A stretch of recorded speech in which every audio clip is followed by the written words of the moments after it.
Alrighty. So, give me a rundown of what everybody has decided to do for level 6. Level 6. I rolled a hit dice. Alright. Did you rolled it? What did you roll? Oh, I don't remember. No, you got a 6. I see it. Did everybody else take average? Yeah. Average, yes. Cowards. Lindsay took average too.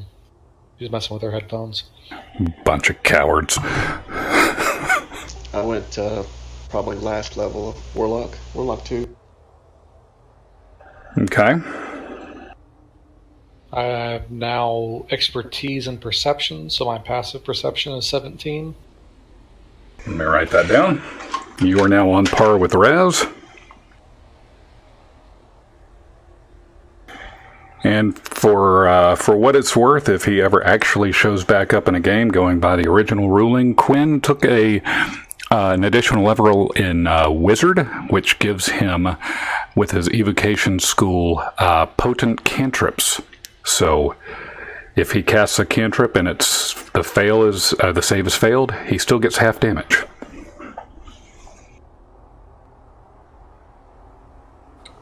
Which does very little for his firebolt. Yes, but, it's still something. Eldon took a standard cleric, and which now his healing spells on others heals himself. And that was it, I think, other than just basic spell slots and stuff. So Eldon wasn't going to dip into monk for some reason?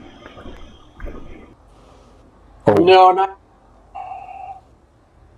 Monk's a hard one to dip into. You get up to 13 in Dex and Wisdom. Eldon does, but. In Dex? Wow. But I figured you'd have a lower Dex. You'd have to give up his shield and armor and all that stuff, right?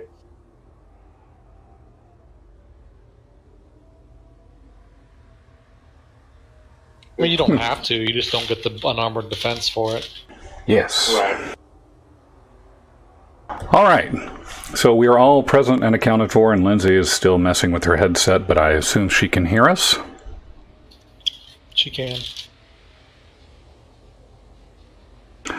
All right. So, who remembers where we last left the party? Traveling. Okay. On our way to whatever township we could find nearby, and discussing our plan options for what we could with the keys.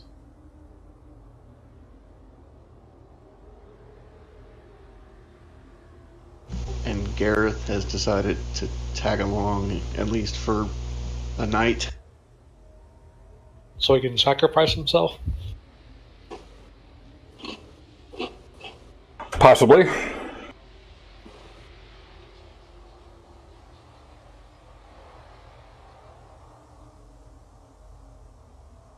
Yes, all right. So after you guys cleared the temple and you have made your way out of this hidden shrine, and you found yourself somewhat baboon free at the top of this, but you're kind of walking your way past some corpses of some giant hyenas that were kind of prowling around.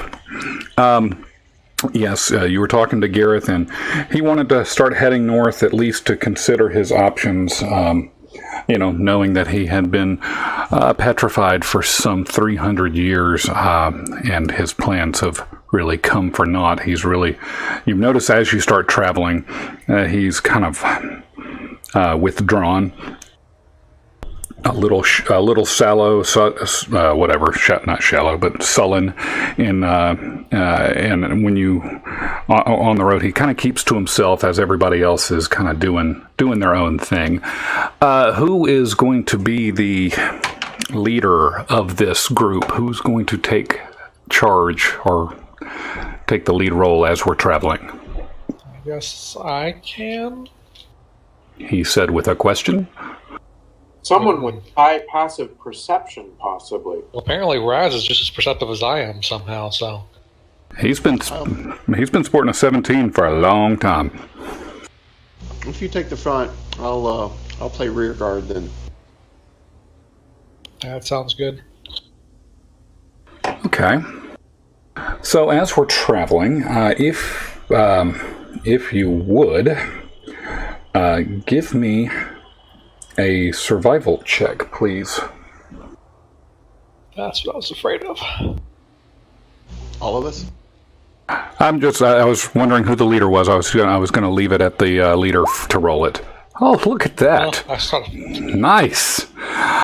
So the first day goes really kind of uneventful. You're able to you make your way through the woods and through the forested areas.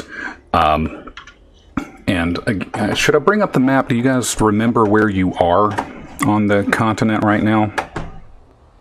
South. Somewhere in the south. We need that map to be annotated in the mid-future. Just go pull up any Forgotten Realms map. Yeah, pretty much. Well, it's a bastardized Forgotten Realms map. It is Faerun that we've kind of ended up with. And as a matter of fact, I sent an annotated one to one of you not too long ago. Was it you, Gabe? Yeah, Eldon has it. Let me see if I can. Can I attach it to the game? I don't know. You can certainly try if you give me just a second. So while we're waiting on this, we determined that the temple was here. Hold on. Let me see if I can ping everybody and bring them to that area. Right in that area. Did y'all see that ping? Yep. Okay. One more second. I think I found it.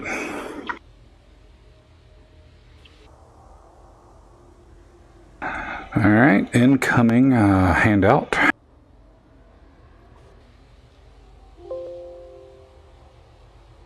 And I just found it too. Oh. There we go. All right. So you should see this handy dandy little map up on the screen. A little more annotated than what you're used to. You'll see that Lanton is over on the left as more of an island set than where we said it was earlier. Coetalako over there on the bottom right-hand corner. The stone temple somewhere right about yonder. So does that line up about what everybody's thinking? I guess. I mean, I'm not good with maps. So we are traveling north to that temple that we've been in a while? Yeah, from that temple. So we're crossing mountains? Yeah, ish. There's going to be some wooded areas. There's going to be some rocky areas. Just to find his way a good path and kind of keep some things at bay, different animals and such. And the weather kind of played in your favor. So you made the first day with fair ease. With berries? Yes, fairies, or fair ease, or berries, whichever. But if you say fairies, I'm going to do something. Because that's just what I do. So going into the second day, if you would please roll me another wilderness survival check. I'm starting to think I should let someone else lead this. That's what you get for taking charge. Quick out-of-game question. How do you only have a +1 in survival when you have... Such good wisdom perception? Yeah. Because I have expertise in it, so I get a double my proficiency bonus. So you're making up for a +1 wisdom. Okay. Whereas the bard, the Raz... I don't know how. I don't know what he's doing to get it. So he's got expertise in it, too. Yeah, we should have the same. We should both have expertise and 1 wisdom. Okay. Oh. I was making sure, so... Okay. I might have should have gone with acrobatics like my first choice was, but that's fine. Perception is good.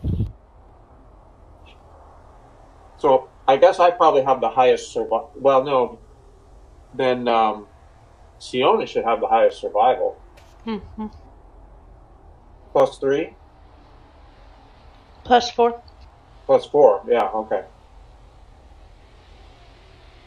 Well, so far, Corn seems to be doing a remarkable job going through and... He's not going to press his luck. He's going to be like, ask if anyone else happens to know how to actually guide themselves through the wilderness. That's not my forte.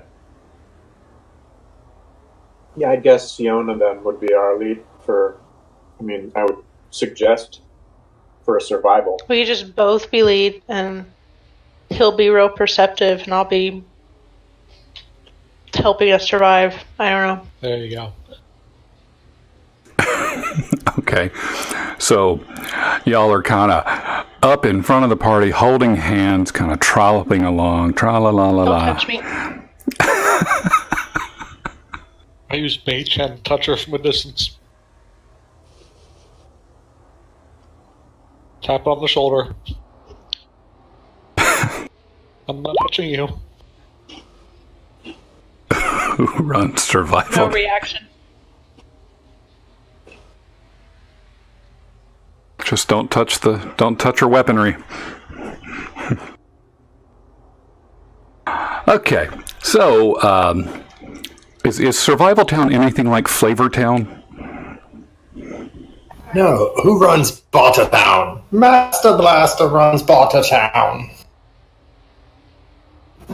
The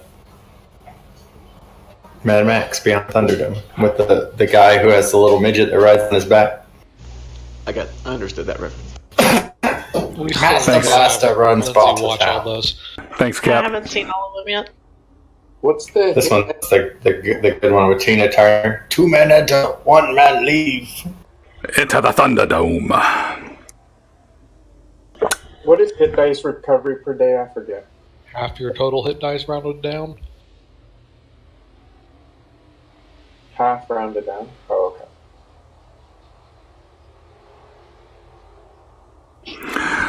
So you're... Cold for some reason. All right, so the second day goes by, and you go through some small little rain showers. You're kind of making your way through some foothills. There's wooded areas start coming into play. You've traveled, at this point probably. I mean, what would you say your average speed per hour as a group is? About 3 miles an hour, maybe 4. I mean, I would assume that Eldon's probably riding piggyback on Dazzle. That's kind of how I would envision it. I would have known the answer to this had you not asked it. Well, either way, we're going to say, about 40, 50 miles a day of good, heavy, does that sound reasonable? This, according to a quick thing, it's 24 is normal speed. 24 miles a day. All right, so I didn't know if you guys would be hoofing it or what, because I'm really bad at guesstimating distances and how far you guys travel. I'm guessing average pace. All right.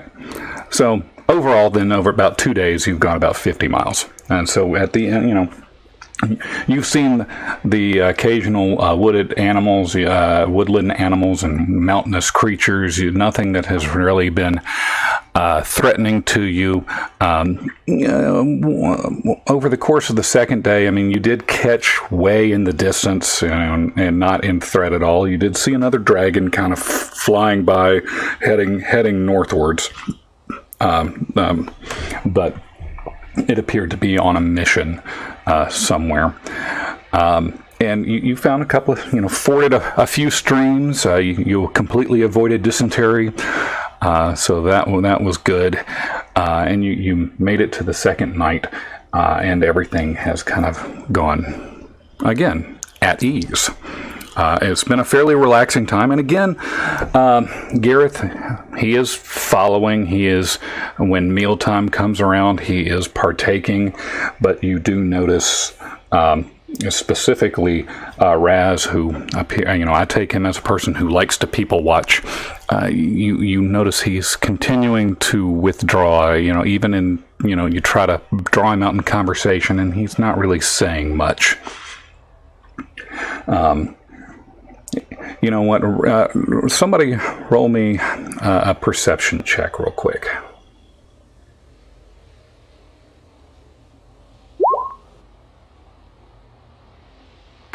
So Raziel would notice, as he is, he likes to create disguises and all this. He starts paying attention a little bit more to Gareth. And it seems that he does appear a little older today. You see that his stride and his gait's getting a little shorter as the days go on.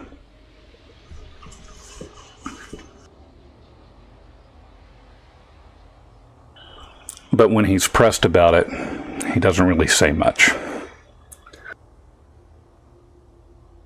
So we enter into the third day, and with the new party leader, roll me a survival check, please.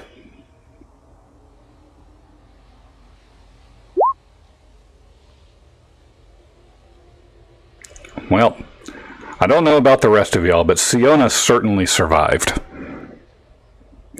She may have survived at the cost of everybody else, but she's fording her way through the through the foothills, and has managed to get down into a wooded area. We're going to say it's around noonday, and y'all are starting to find a place that you want to sit down for the midday meal.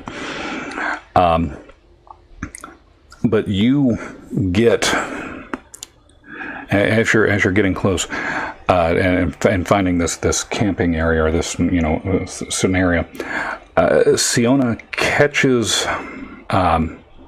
She feels something amiss in the air, and the ground is rumbling just a little bit. So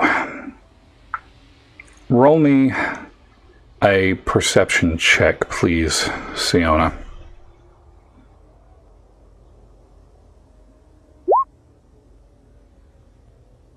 Okay. So as you come up this wooded road, and you guys, I say you're going to be around this area, so pull your tokens over there, please.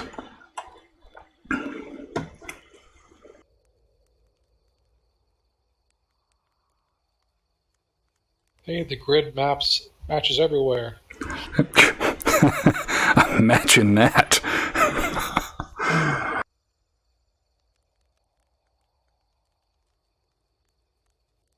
Dazzle 2, right?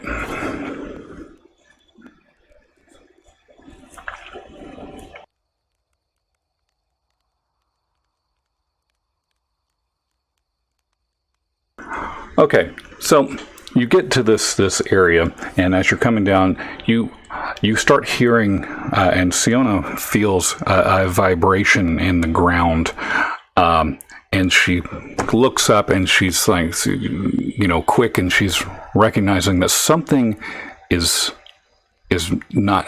She's catching something in the wind, and I'm not sure the best way of saying this. 1 second.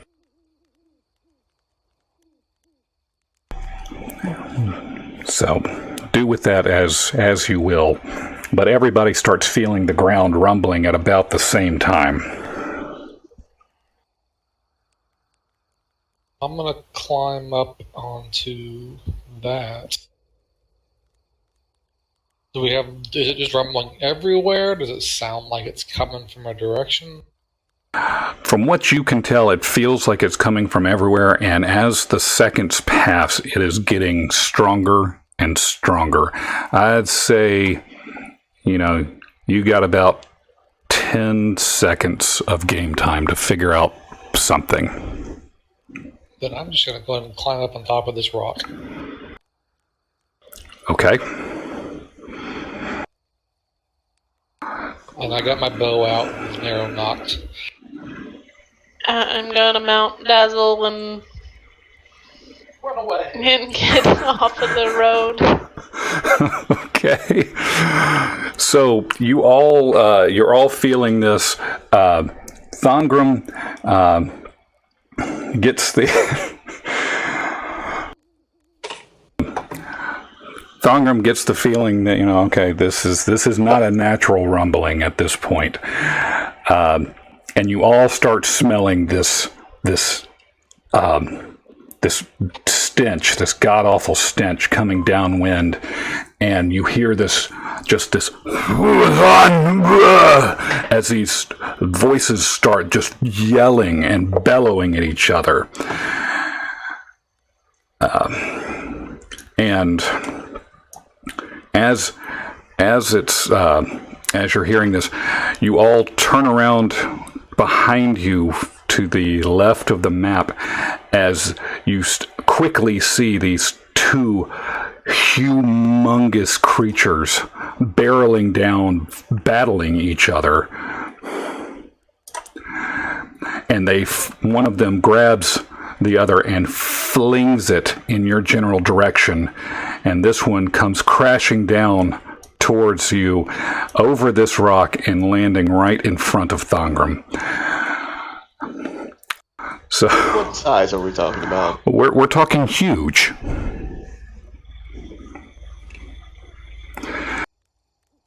So, as this... Well, I squished to a rock, apparently, so, So this guy threw this guy down that way, and I swear to you that I did not do that because you guys went on the rock. This is what I had planned the entire time.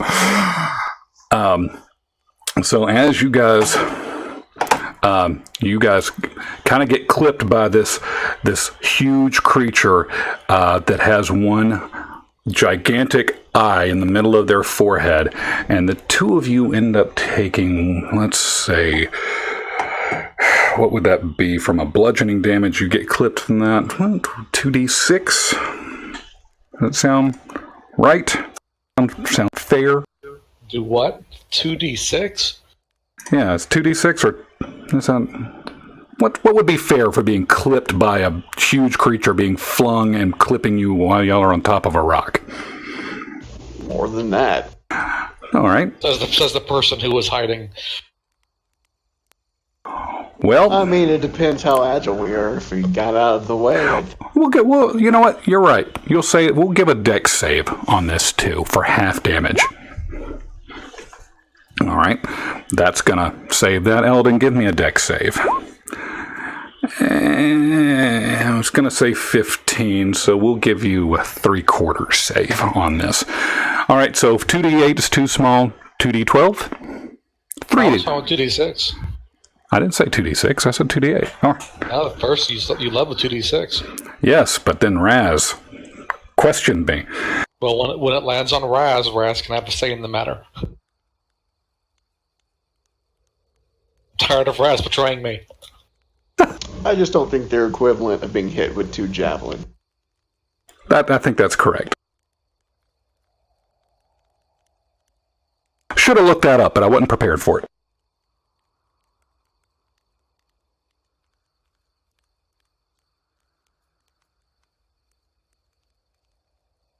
So,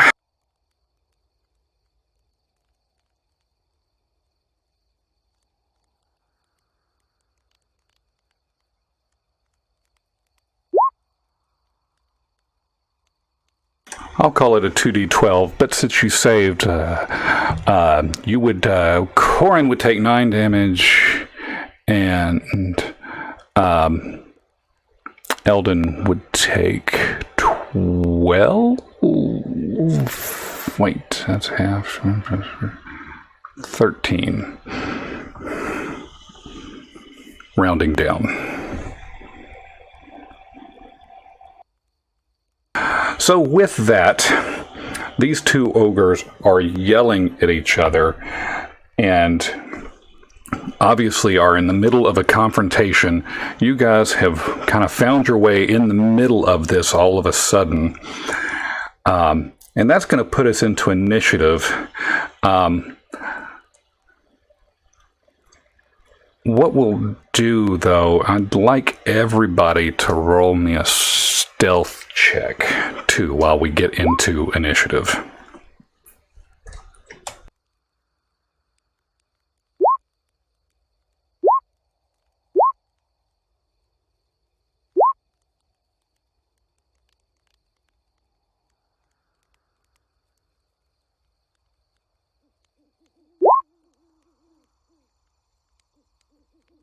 I guess our good rolls are over. That would appear to be the case.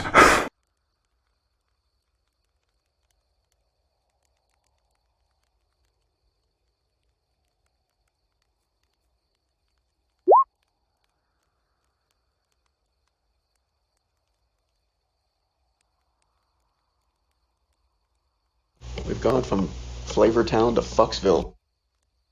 Well, not maybe. We'll see.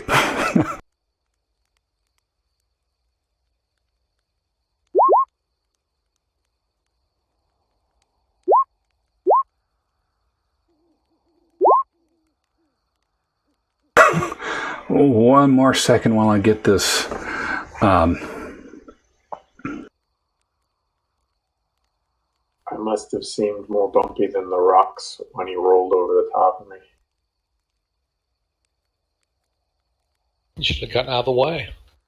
Like I almost did.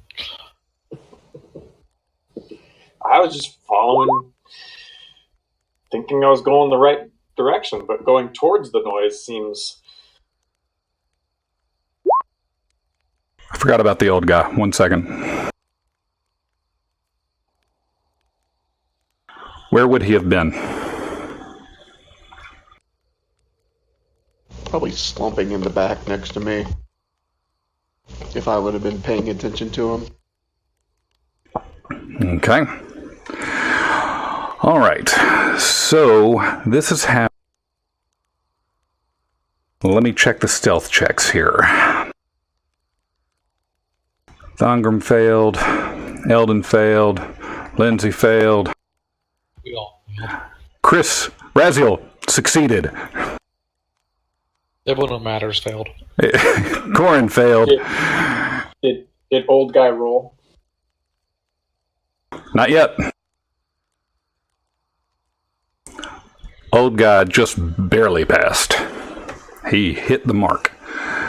All right.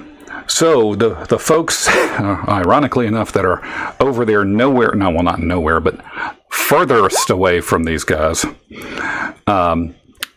have been managed to not be noticed by either of these cycloptic beings. And let me get Eldon his thing out. Did I not make that a card for you? Apparently I didn't. Oh, you've always just put it out there for me when I need it, when I possibly needed it, but... We need to fix that. Wouldn't be bad if it was a card.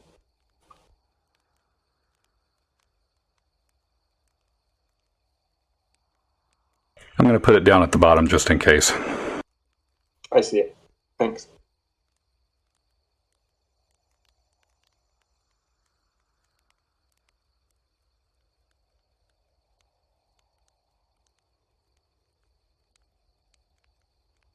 You would think after like 7 months of you doing that, we would have it as a card.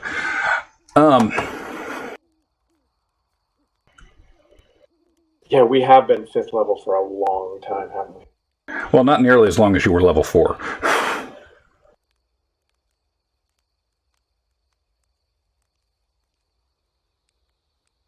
All right, so here we are. These guys have tumbled over you. Raziel, you see all this commotion. What do you do? Seeing how one of them's about to get up and trample my friends, I will. I guess. Do I see? You see what? I guess I would see both of them from my point of view. Yes. I will. I will look at the one that threw the other one, so the top one. Okay, and before you say anything, for what it's worth, this one right here is currently prone because it was thrown.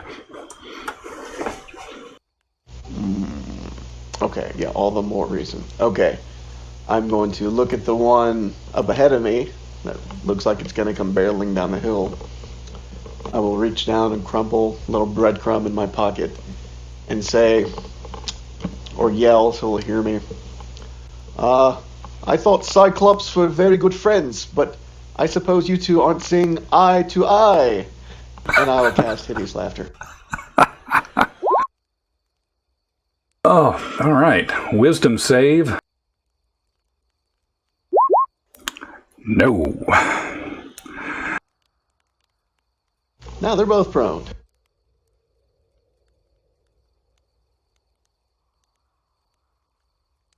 All right, so he's prone, he's laughing, and what does he, at the end of each turn, and each time it takes damage. So, okay, all right. I will bonus action. Oh, I can't because it's not a cantrip. I will just go down the hill a little bit.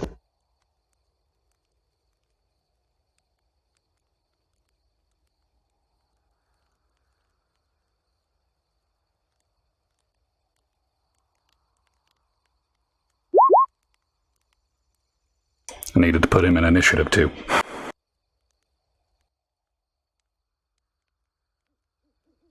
All right, so it's the big Cyclops' turn. And who is going first? Is it going to be Corin or Siona that goes first? Let's figure that out. Dex wins. I'll go right? first. No, it's player decides. Oh, okay. Yeah, it is player decides. All right. I guess we're engaging these things. Y'all haven't. We're at the beginning of this. I wasn't, but I wasn't talking to you. I was talking to the party. Yep. So, guys, what are we doing? Don't touch the top one. Should I touch the bottom one? I think we should get out of the way. Yeah, I'm gonna do that. I'm going to jump down, bonus action dash, so I'm down there. In fact, I'll just do it behind Raz. I will ready a bow action, and if one starts moving towards me aggressively, I will shoot at it. Okay, so we've got another ruling here. He is prone, but how does that work with his opportunity attacks? I wasn't next to him. He's got a 10-foot reach, and you were engaged. And he gets an opportunity attack if he wants to take it. At disadvantage. Yes, at disadvantage.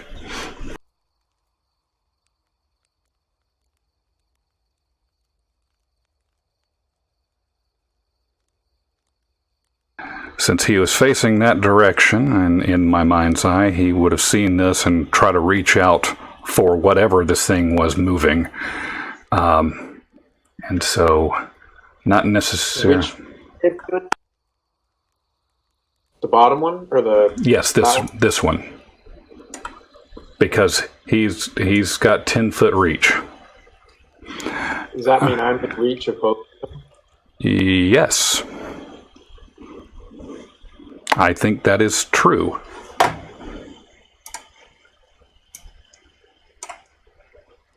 Nope, not that one. This one.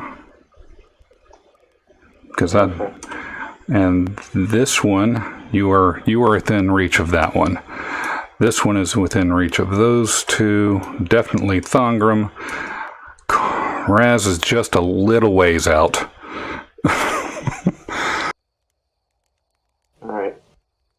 All right, so we're going to say he's going to reach out with his hand, and that's going to be, because he wouldn't, how would he would just reach out with his free hand and try to smack him? So that's just going to be, a strength thing. I don't want to do a weapon attack. So I haven't done an unarmed combat, so we'll just roll that as a strength check. It's just an attack. That was just an attack. Unarmed combat is just an attack roll. Okay. So that would be... Doesn't matter, he got a 20, so 20 to 20. Yeah. So 20 is a 20, and so that's going to be if he punches you. What is that? His strength mod? 1 plus. 1 plus his strength mod? Okay, so you take at least 7. Okay, I will uncanny dodge that down to 3. And how does that work with a crit? It's just it doesn't matter. It's not going to do bonus damage. Half damage. Yeah. All right. And well, in that case, since he attacked me, I'm going to hold my action to when he stands up. And when either one is within 5 feet of a party member, I'm going to attack that one. Okay. So that's all good. We've skipped the top one's turn by accident. So we're going to let all this happen, but we're going to go back and take this guy's turn. All I have to do is roll a saving throw. Yeah. All right. So this guy takes his saving throw.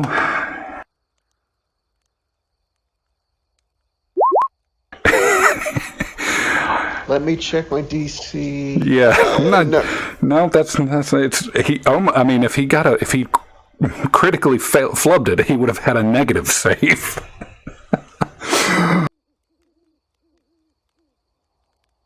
All right, Siona.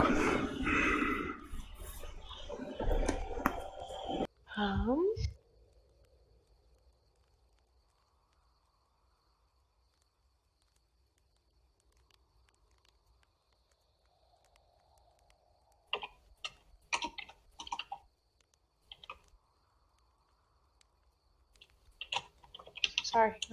That's fine. You do, as the Cyclops lands in front of you on his knee, you guys are just overwhelmed by this just foul funk of a smell. And you see that they are, this guy is covered around his mouth in blood, and just like some entrails are dangling out of his mouth. Are we full on attacking these guys, or are we trying to get away?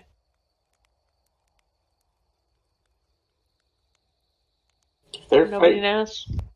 They're fighting each other.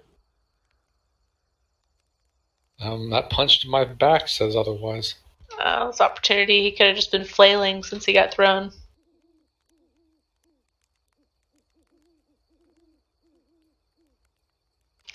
Okay, well, since I'm mounted, I'm moving my 60 feet to get away, so he gets an attack on me. He's already used his reaction. I put Dazzle, or did you put Dazzle on there? I can't move him. I did. Oh, no, there we go. Got him. Had to be off the ruler.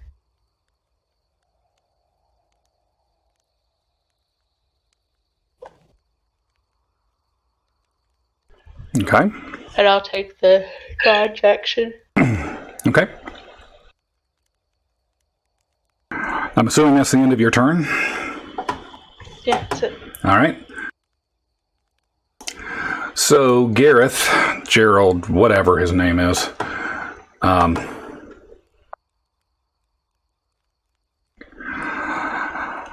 well, this is an unfortunate circumstance,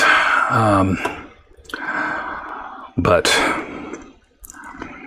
as you guys appear to be disengaging, I will move back. I will take your lead. 5, 10, step back behind here and hide. I will ready, and he sits up and he readies a long bow at this guy, the bottom one, which is right in front of Thongram. And that is, if he reaches up to attack, he's going to, he'll shoot at him. Speaking of Thongram, it's your turn, buddy. Eldon, you're on deck. Reach into my backpack, grab a coil of rope. I'm going to climb up him and try to ride him. Okay, well, we're going to say that has, since he's already prone and he's down there, I'm going to give you advantage on that. See if I can steer him back towards his other buddy and out away from us. Okay. We're going to try to do this one better than we did the Minotaur, by the way. All right, so you've used that. You're going to... anything, bonus actions or anything? No, I guess not. I mean, I'm just going to... Whenever his turn is, I'm going to, with the rope I've got either around his face or around his neck or whatever in his mouth, however it went in, try to steer him towards the other guy and away from everyone else. Okay. Sounds good. Eldon. So, by incapacitated, does that mean he has no reaction? No, he's not incapacitated. He's just prone, and he's already used his reaction. This guy up here. He's the one that has reach on me right now. Right, he can't attack. He can't do anything. Okay, so I'm safe. I don't need to disengage to get my move to get away. Or what is it? Hello? We disengage. You don't have to. Okay, so I'm safe to move then. So I'm just going to move whatever my distance allows me. What's the terrain? Is this considered?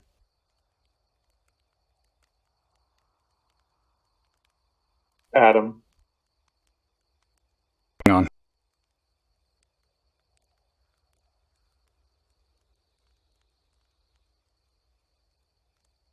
Is it me or people cutting out? I can't hear anything. I can hear you. I can hear you. So this is normal. I think right where you are is normal. I'd say that is difficult, and this is the next two would be regular terrain. Okay, so that's one move then. 2, 3, 4, 5. So I can get to there. All right, so that's... And then that was your dash. So that was both your move and your action was dashing. Yeah, my action was to dash. So you can't ready an attack. Can I still ready my bonus action? No, because the ready is the action. Oh, gotcha. Okay, then I'll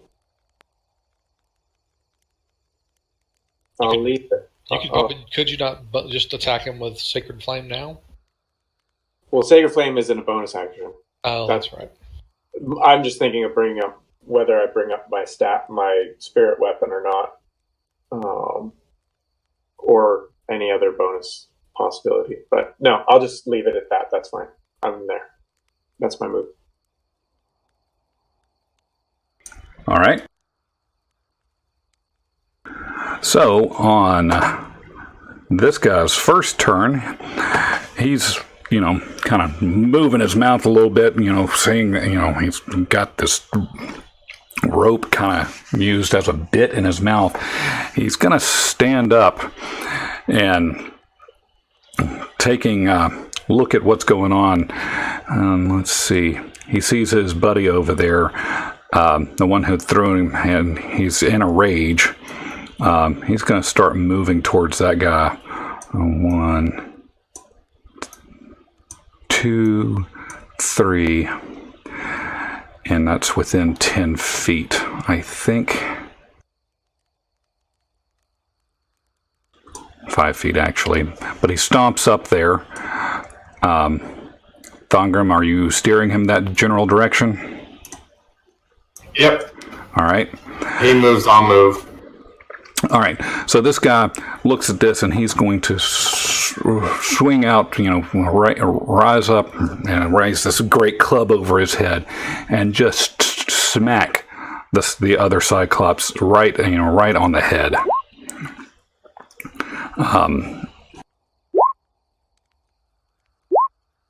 For a hit. With advantage, right? Yes.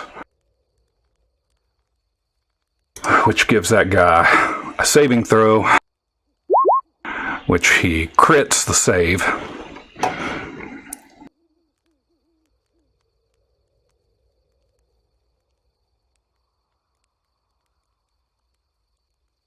Which means he's no longer laughing. But he's still prone, and this other guy's going to take another whack at him with this great club, just trying to beat him into submission. Takes another hit, and for another 16. Hey, he's just bellowing out, yelling. It almost sounds like some sort of guttural language that you guys don't understand. But it's pretty clear that they are arguing about something. Raz, you were up. Didn't somebody take understand all language? I don't know. Did they? That would have been a Raz thing, I think. Yeah, let's see. I'm going to... First, I'm going to check the range. Ah, shit, I didn't write it down. Hold on. Oh, no, I don't have to. I just cast it on myself. Yeah, I'm curious what they're fighting about, because I want to see if they're going to turn tail and be aggressive. So I will cast Comprehend Languages, and then just try to listen to what they're... Okay. So, join me over in the DM channel real quick. You see, this language thing is great. Yeah, I like it. So, as you, as Raziel casts this on himself, you can hear these two, the guttural speech kind of takes clarity, and they are speaking giant, by the way, but they are clearly arguing over food. And they're like, you hear one of them, "That was my goat." And it was not, it was from my herd. And they are just, and you see that one of them, the one that Thongrim's currently riding on, the one that has the entrails just kind of dragging out of his mouth, it appears that he may have stolen some of his food, and they have just taken blows over it. And you guys have just kind of ended up in the middle of a kind of a shitty situation. Good enough for me. All right, so I will let you explain that. So, unless you have any other questions. Nope, I'm good. Cool. Thank you. All right, we're back.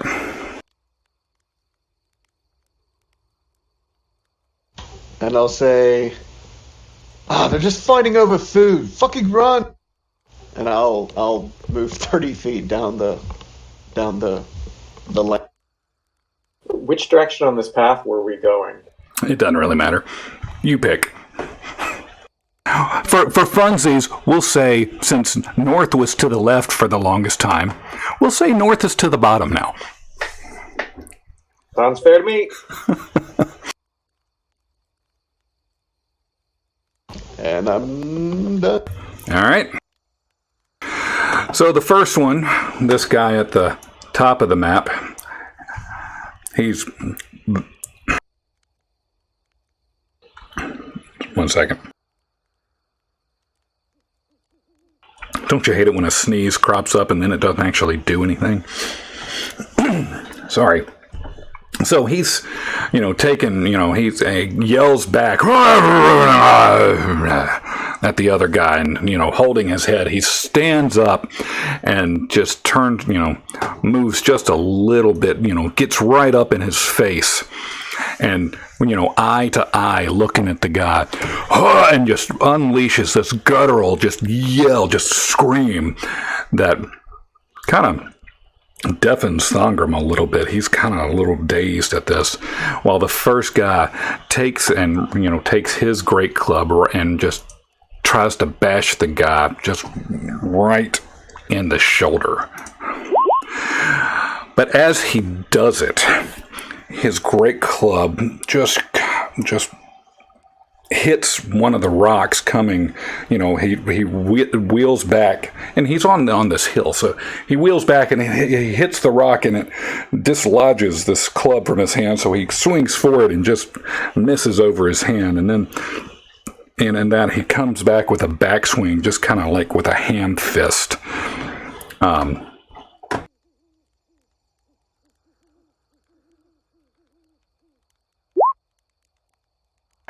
And misses as the other Cyclops ducks out, just kind of dodges out of the way of this fist. And they're just sitting there having just a screaming match at each other. Corin, you're up. Siona's on deck.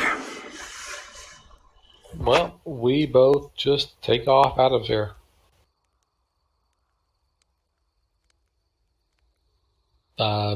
Both Corin runs, dashes, bonus action dashes, and Siona dashes for 120 feet. All right. Wait for me, guys. As he limps behind you at his speed. Thongrim. I will disengage and then run. I think. All right. Can I bonus action run? Or is that... Nope.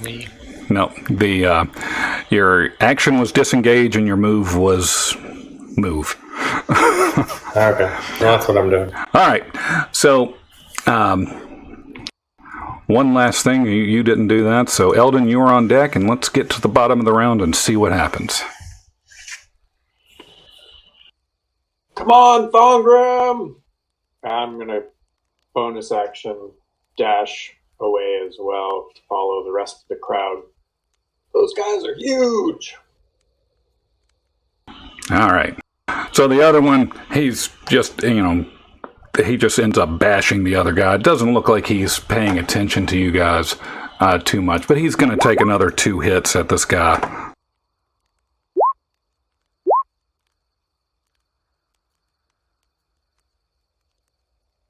I mean, he's just, blood's just running down his head. His one eye is getting all, puffy and bruised, and they're just beating the shit out of each other.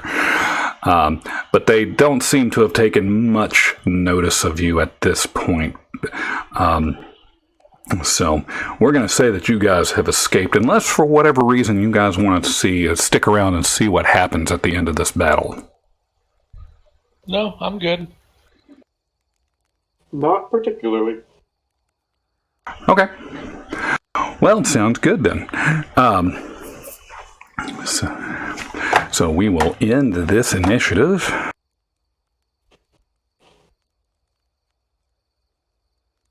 Is there any music happening at all? No.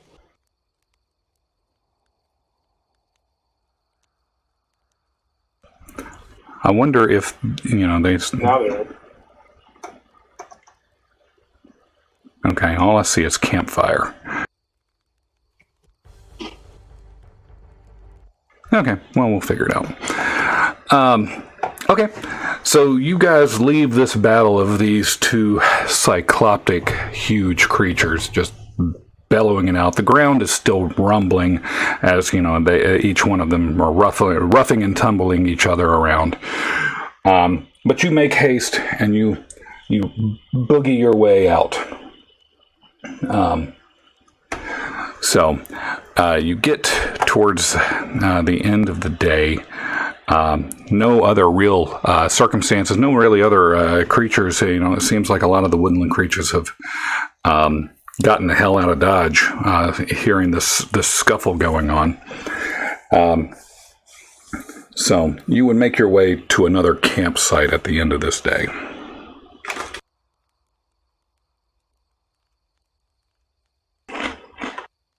So the following morning, you guys continue to walk, and you come across this small little town. It's a little dilapidated. A little, small little place,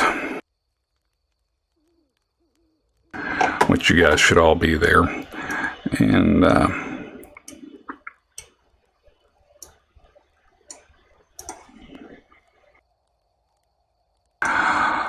right, so you make it into this generally peaceful little town.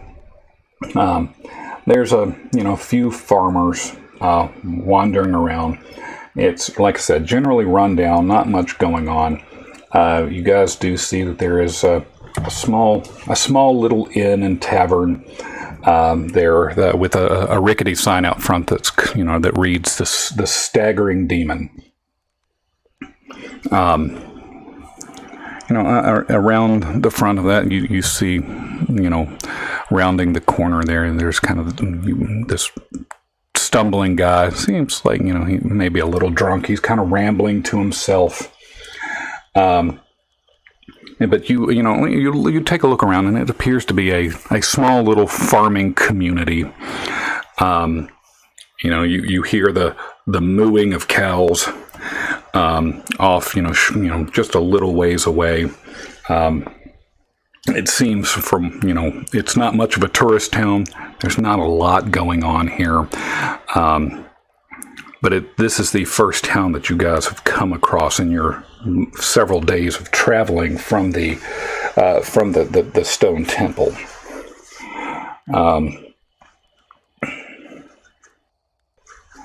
So what would you like to do getting into this town area?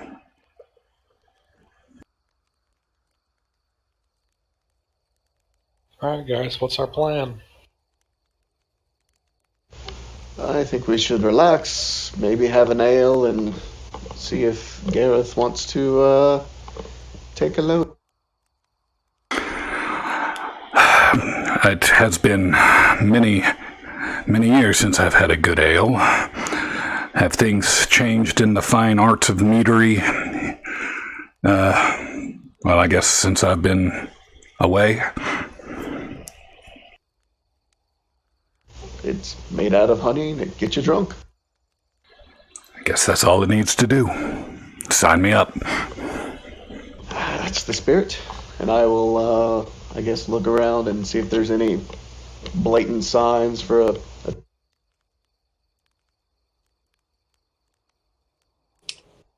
You're cutting out early on your stinger. Blatant signs for a what? looking for like a sign for a pub. Oh, Yeah, that would be the inn and tavern. That is the Staggering Demon. So we're going to say it's probably this building right here. Actually, no, let's not say that, because I'm now noticing all of the chimneys, and that one doesn't have a chimney, so we will call it this guy.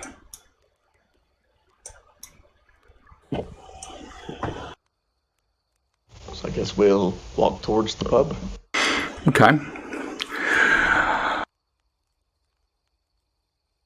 So the townspeople, like I said, it is a small town, so they don't seem to get a lot of travelers here. So your appearance has been noticed, but people seem to be, giving you fair passage. Nobody. It doesn't seem to be panicking anybody. It's just kind of like, Do we see any signs symbols such as it would be for the Church of Bane or otherwise? Not so much. As a matter of fact, you don't seem to see much religious, the icons or imagery or whatever. Like I said, it seems like these people are just doing enough so they can get by and eke out a meager living. Obviously, one of the first people you see, kind of staggering outside of the inn is, he kind of looks a little drunk. You can see that. You see other people milling around the town. Just kind of, sneaking, not sneaking, but they're going slowly about their business. As if nobody is in really a hurry to do much of anything.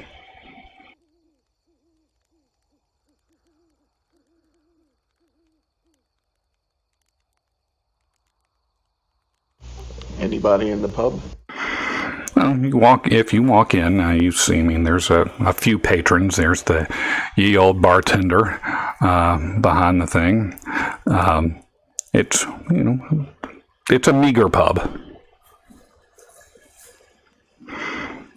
It appears they have a few rooms, maybe one or two rooms available for rent.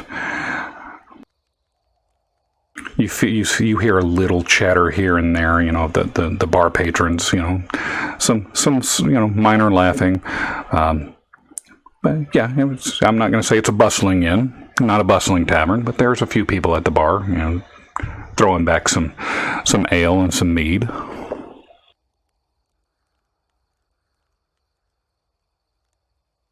I'll flag down the barkeep.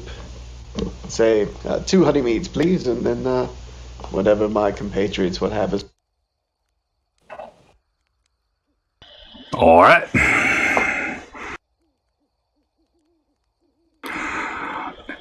Anything else for you guys, or just the 2 meads?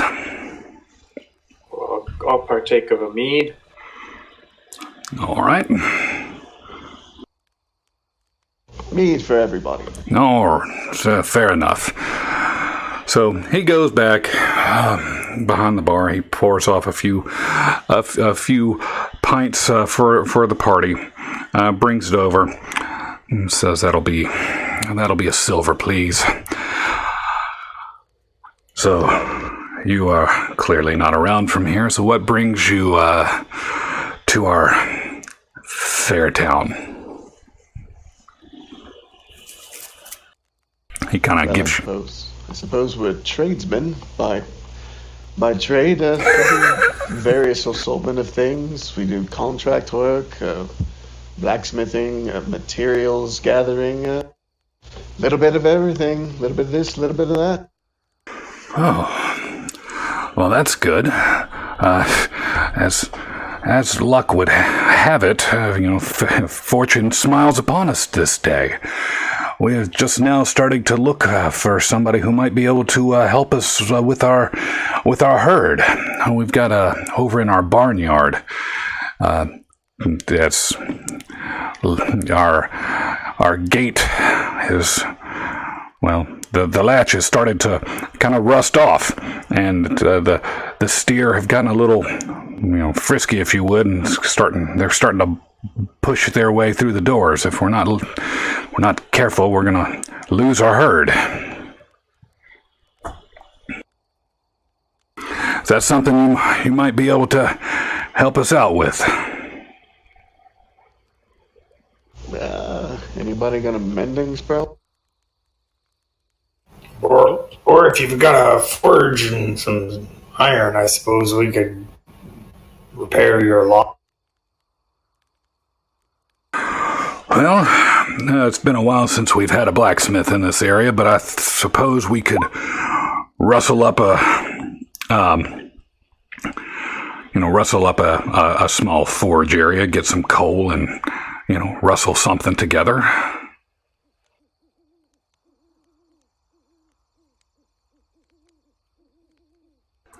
Is that what that does?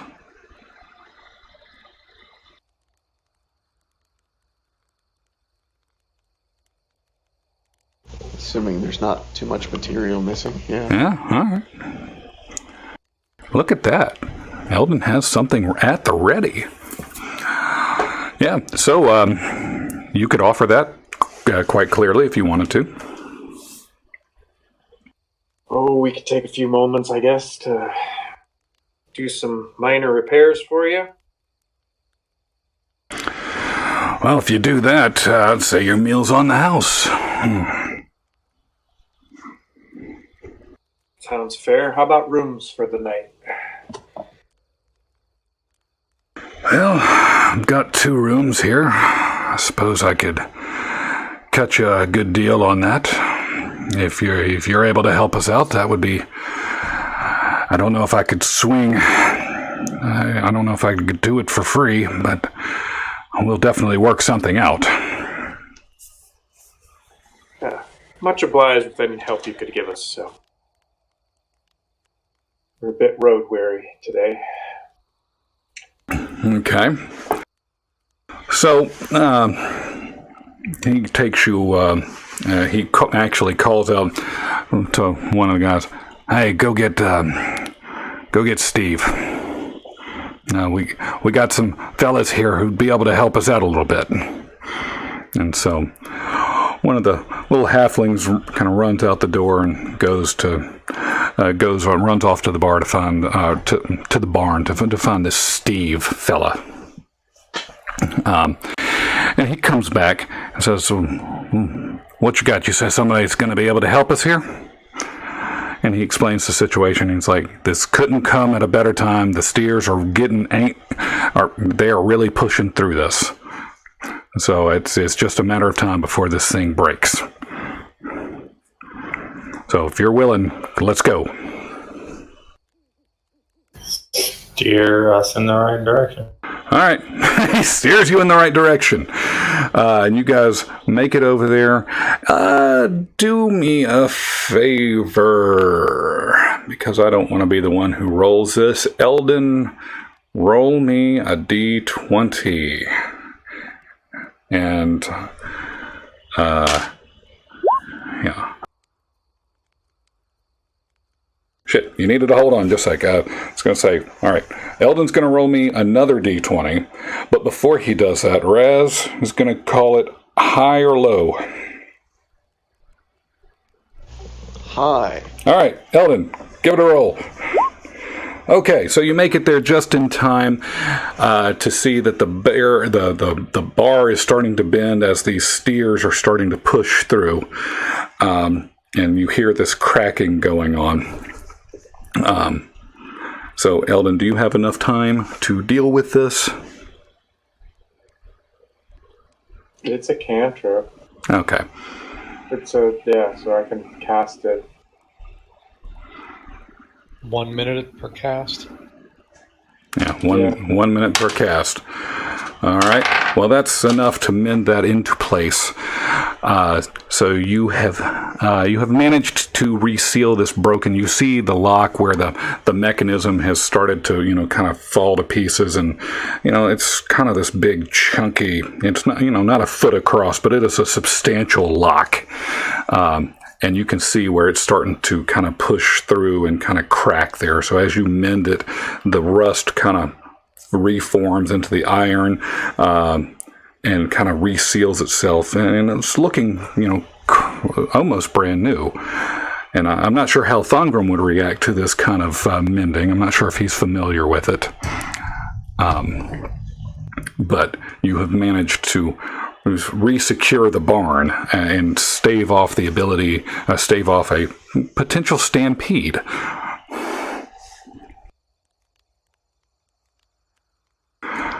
So Steve, the herdsman, looks at you and says, "Thank you very, very kindly. I don't know what we would have done. This was really, we're not really skilled in the ways of blacksmithing, and don't have a lot of mages or magic folk around here. So you've done us a great service."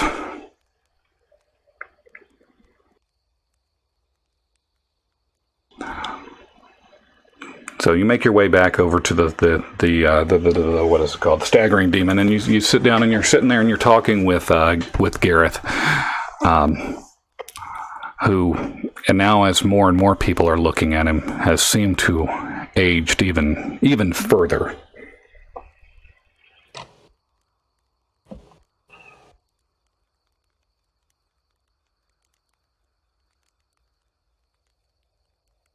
Guys, I don't want to say anything out too loud, but he's not going to make it much longer.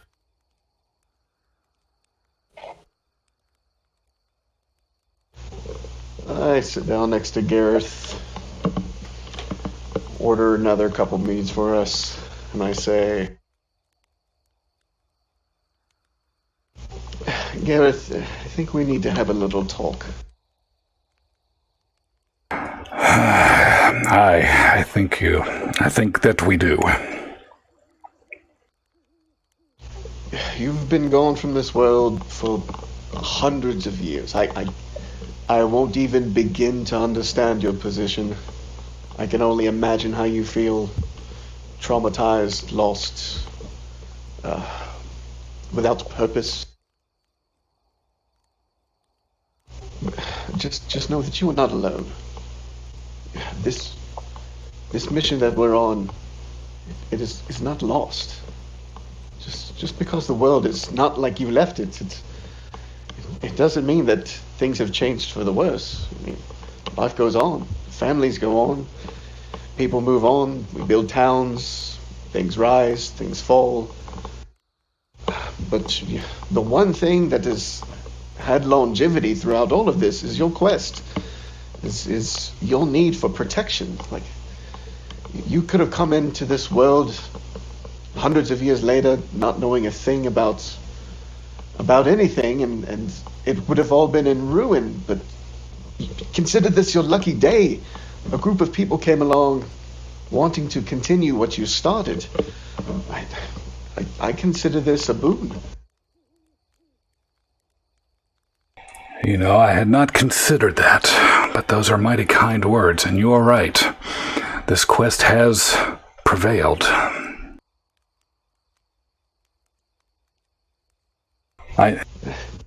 Go ahead.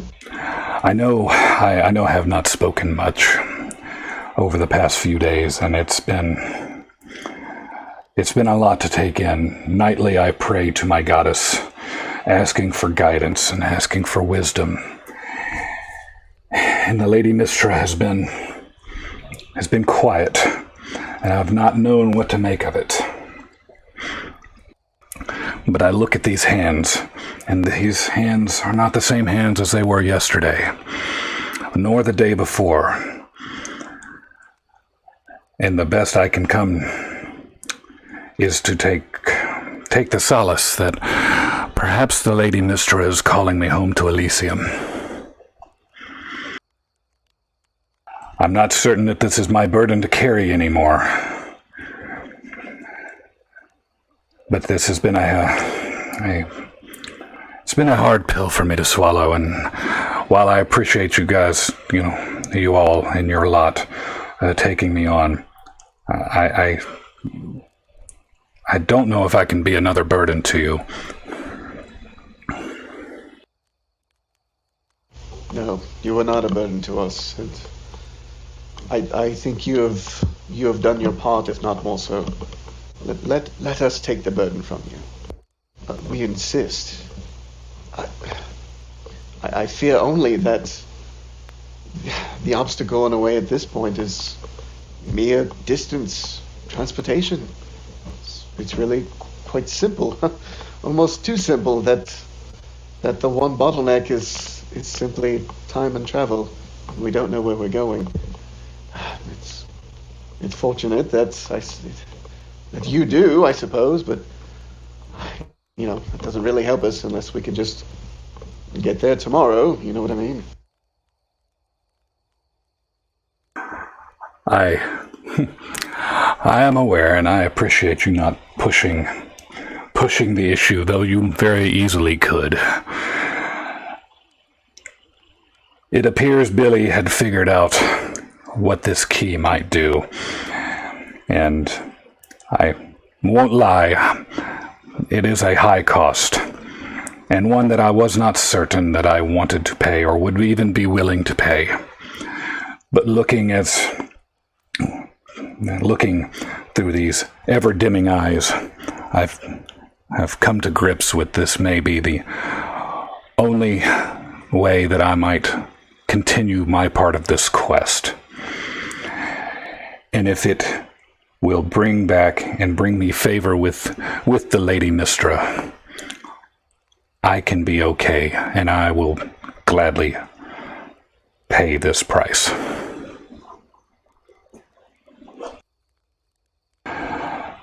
And I must say, if I have to do it, he looks down at his glass, this mead ain't half bad either.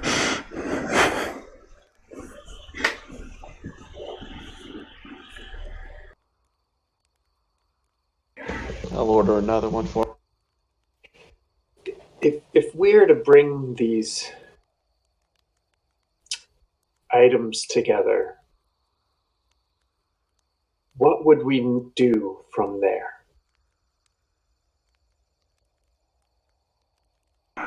As I recall,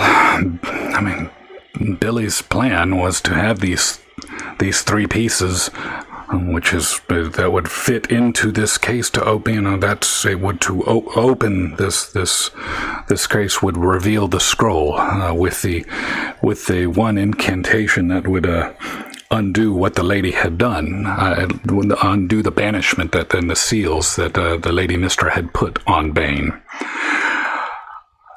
I don't recall all of the thought and the plans that went into this.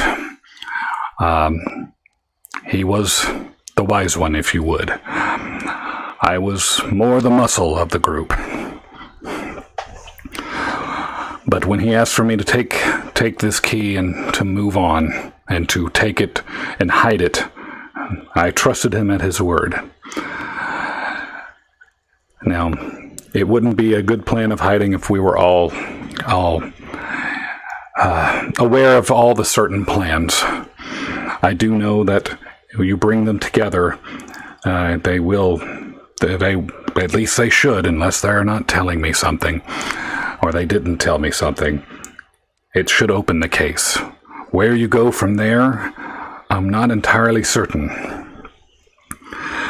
My guess is, if it is true that it was written in the ink, blessed by Umberly herself, you might have to deal with that, pardon the language, that salty bitch.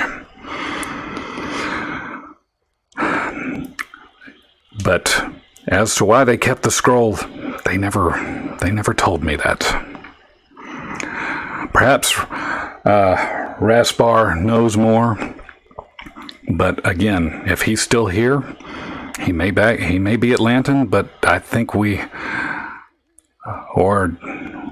our friend here, the little one, Eldon, I believe you were able to ascertain that the key may be up north in Mulmaster or somewhere in that area. Is that what you saw? The vision from the Key of Wisdom did tell me, or did make me feel that that's where it is. Well, that's unfortunate. That means one of two things. Either Raspar is there, or perhaps the church, as you call them now, they have the key of life. Either way does not bode well for this quest.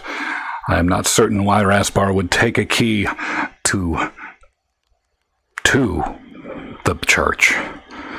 That seems unusual. It just seems as unusual as bringing the three keys together after all this. I won't lie, you're not wrong. It does seem a little strange, as you call it. If it were me, I always advocated to throwing the whole damn thing into a volcano.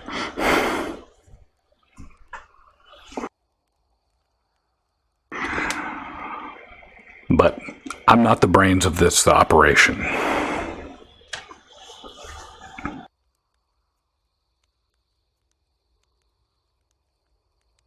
He takes another slug of his drink.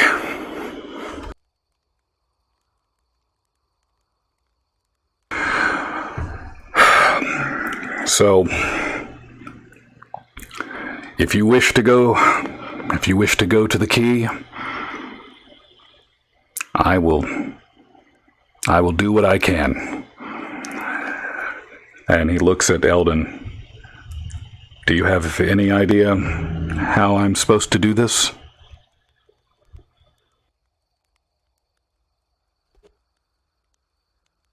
It seems pretty intuitive the way the key speaks when you focus upon it. It didn't seem like William had done anything odd. He'd handed us the key, told us told us that he was sending us somewhere, and that was the last we knew.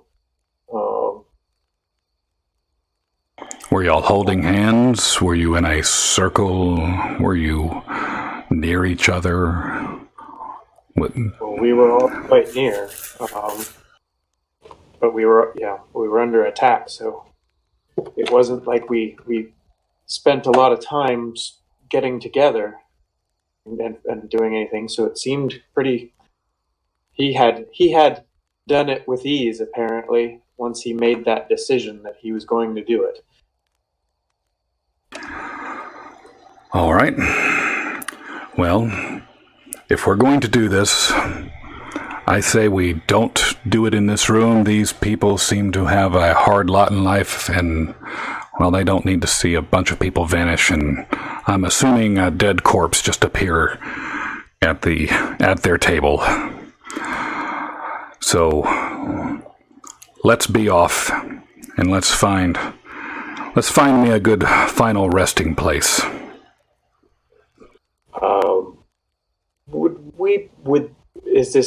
Do you feel like you need to do this now, or you won't make it through the night, or should we get a good night's rest and do this find a place in the morning where we can do this at dawn?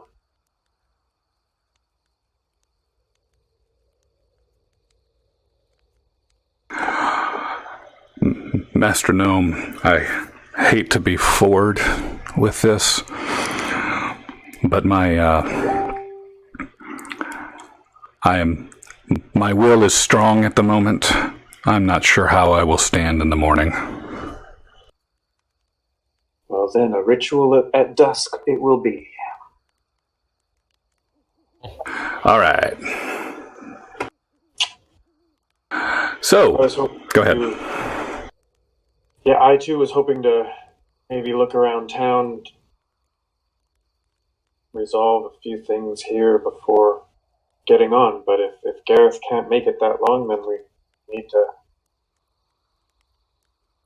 use what energy we have when we have it. Roll me an insight check. I could turn him into stone for the night. I'm just saying. Damn, that is cold. I'm sure he'd appreciate that.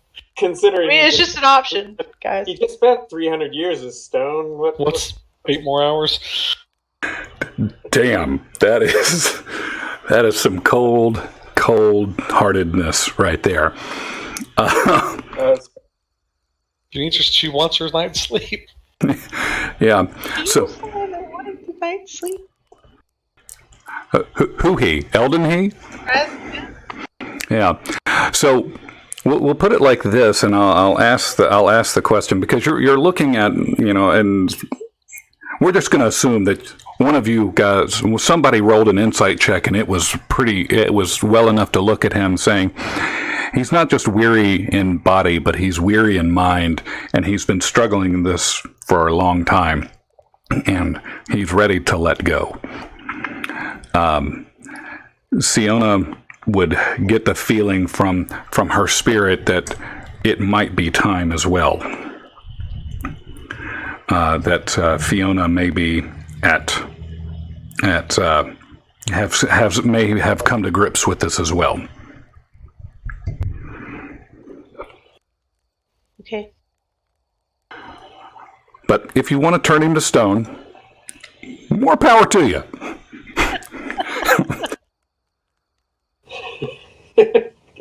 Here, would you like to put on this ring? It'll make all the pain go away. This is how we do it these days. Jesus. We were having a moment, and then, you guys, all right, whatever.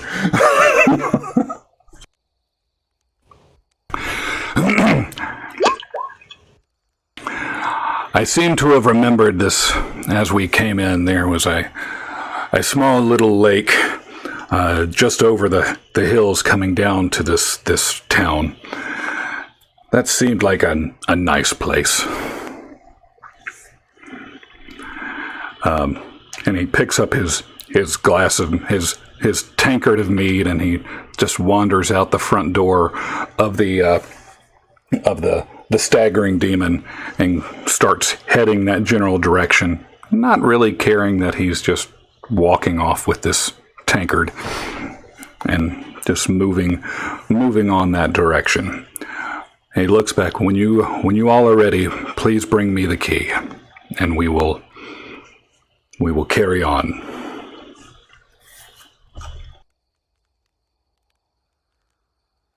As he walks off, we notice an exclamation mark hanging over his head. There's a small glowing light with a big arrow pointing over his head. You all see this ethereal arrow kind of bing, bing, bing at the door. All signs are leading you like, hey, we should probably follow this guy. The inner turmoil within Siona is, Fiona's like really just drawing, like wants to be with Gareth.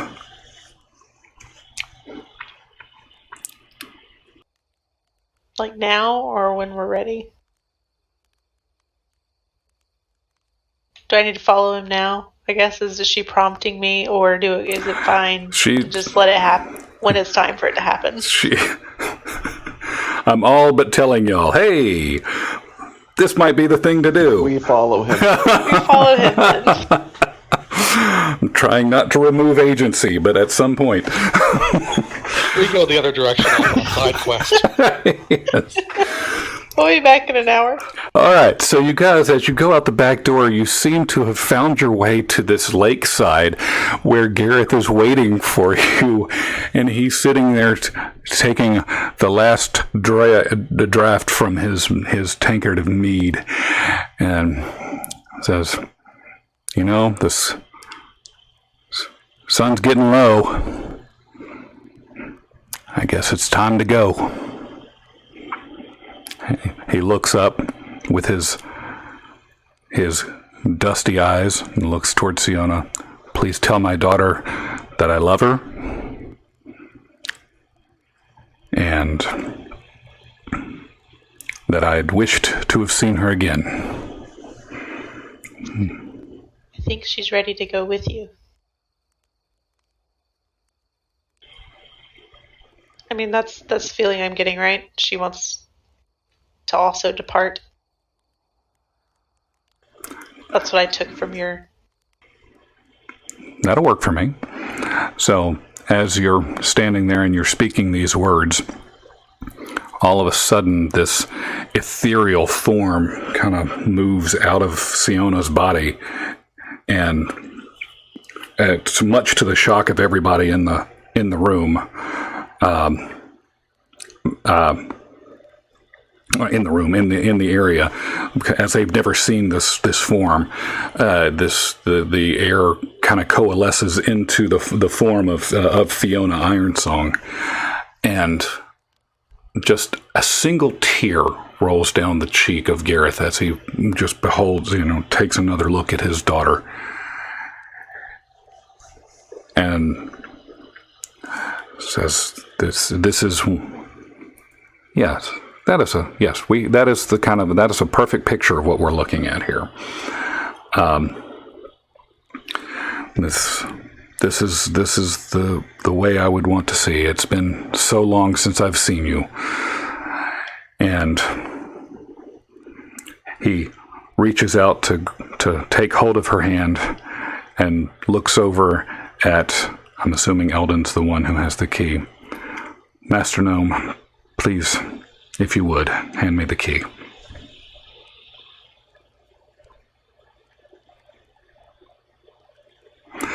And Eldon hands him the key. Go ahead. And hold out the key for him and says, well, just focus on this, and I'm hoping, and everybody gather around, please. Let him focus, and I'm sure it will do its thing. As he holds onto this key, he starts to focus. He takes the keys in his hand and he reaches out towards the form of Fiona Ironsong, who materializes into the young daughter that Gareth remembers. And a smile comes on his face as he focuses on this key, and his little girl runs into his arms. And as he focuses on that and they embrace, this power emanates from the key, enveloping the group, and they have been teleported away. And as they vanish from the scene, Gareth falls to the ground. And you guys have moved on.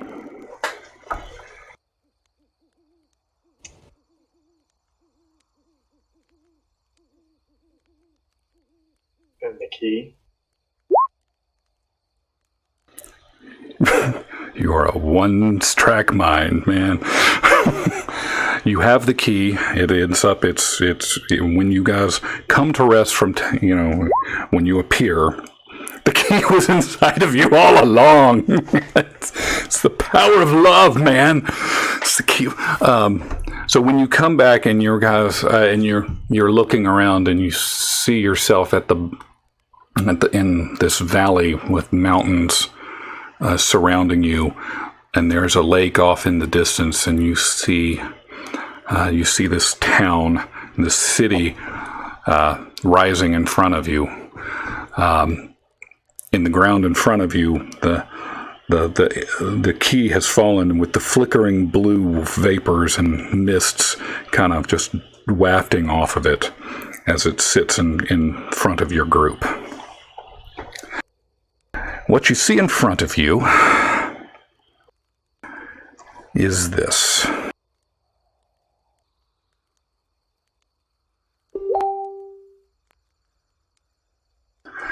Oldenburg? No, this is the city of Mulmaster. There are docks. It is a walled city. It is on the edge of the Moon Sea. You guys notice it is noticeably colder where you are. It's not snowing, but it is much cooler and colder in this latitude. And there are several buildings. Obviously this is a fairly large city now. Probably to the tune of something you see close to the size of Oldenburg. But you see this off in the distance, and you realize that you are not in Kansas anymore. So where you are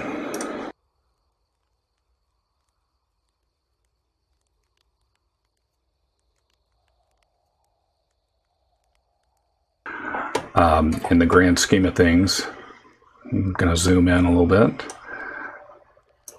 You guys have landed somewhere around here.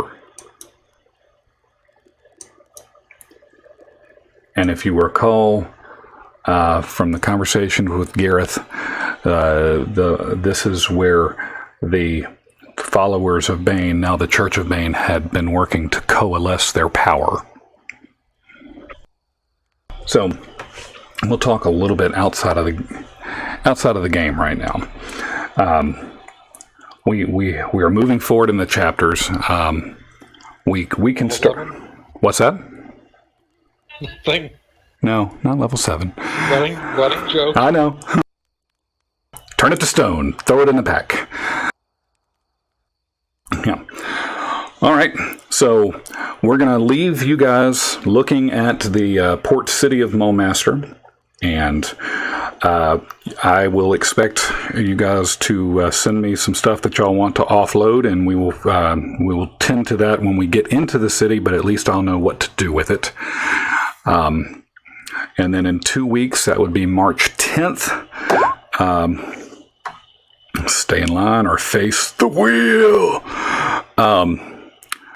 Yes. Sounds good. So at this point, we have a Fiona-less Siona now. And Gareth, we are now with 2 keys. And you guys have managed to unintentionally dispatch 2 keymasters. Well done.